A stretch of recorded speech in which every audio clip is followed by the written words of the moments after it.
Magandang hapon sa ating lahat. Ngayon po ay ating tatalakayin ang klasismo ni Florante at Laura na isinulat ni Francisco Balagtas. Ang klasismo ay isang paraan ng pagsuri o paggawa ng panitikan na nakatuon sa katuwiran, kaayusan at moralidad. Sa dulog na ito, pinapahalagahan ang tamang asal, kabutihang loob ng mga tauhan. Pangalawa, ang kwento ay maayos at balanseado. May malinaw na simula, gitna at wakas. Layunin din nitong magbigay aral o gabay sa tamang pamumuhay sa mga mambabasa. Madalas itong humahango sa inspirasyon mula sa klasikong akdang Europeo o Griegong Romano. Ang klasismo ay isang kritikal na dulog na nakatuon sa paggamit ng katuwiran, kaayusan at moralidad sa pagsusuri o paglikha ng panitikan. Kapag sinasabi nating sentro ng pagpapahalaga, binibigyang diin nito ang tamang asal at ang likas na kabutihang loob ng mga tauhan. Pangalawa, istruktura. Ang mga akda sa ilalim ng dulog na ito ay may malinaw at balanseng istruktura. Kapag sinasabi nating balanseng ekstruktura, may tiyak na simula, gitna at wakas. Madalas itong humuhugot ng estilo at filosofiya mula sa mga klasikong akda ng Griego at Romano. Ang pangunahing layunin nito ay magsilbing gabay o magbigay aral sa mambabasa para sa tamang pamumuhay. Ang layunin ng dulog na panitika na klasismo ay: una, magpakita ng tamang asal at moralidad; pangalawa, pagtibayin ang kaayusan at disiplina sa lipunan at panitikan; pangatlo, gabay sa mambabasa upang masuri ang tamang desisyon sa buhay. Kapag sinabi nating moralidad, ang magpakita ng huwarang asal at matibay na moralidad sa pamamagitan ng mga tauhan. At pangalawa, disiplina, ang pagtibayin ang kaayusan at disiplina hindi lamang sa sining kundi pati na rin sa daloy ng lipunan.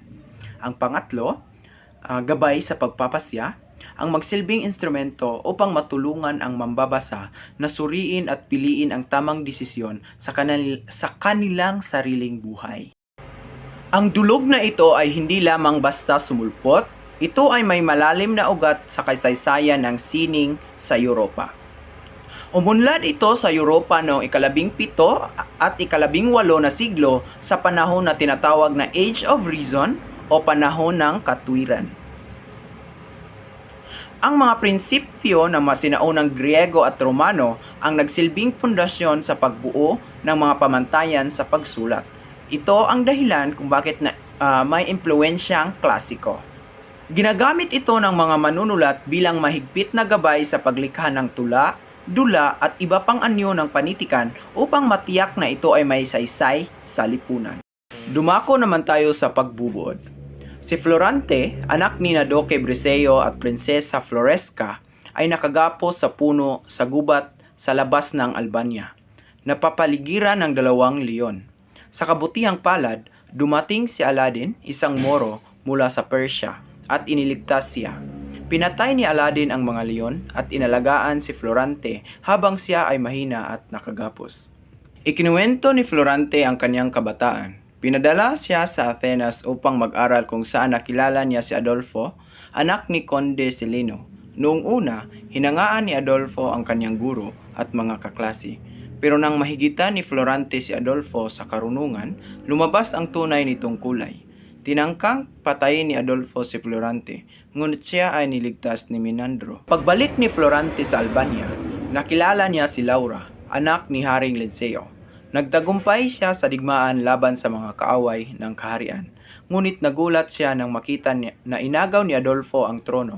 Pinatay ang hari at iba pang mga kaalyado. Si Florante ay inutusan na bitayin at ipinagapos sa gubat sa harap ng mga mababangis na hayop. Maswerte si Florante nang muling dumating si Aladdin upang iligtas siya. Ikinuwento ni Laura ang nangyari sa Albania habang wala siya. Nang subukan ni Adolfo na gahasain si Laura, dumating si Flereda at pinatay si Adolfo upang iligtas ang dalaga. Sa tulong ng mga kaibigan at katapangan ng bawat isa, naligtas ang lahat mula sa panganib. Sa huli, nagkita-kita sina Florante, Laura, Aladdin at Flereda. Nagpakasal sina Florante at Laura bilang hari at reyna ng Albania, habang bumalik sina Aladdin at Flereda sa Persia upang mamuno sa kanilang kaharian.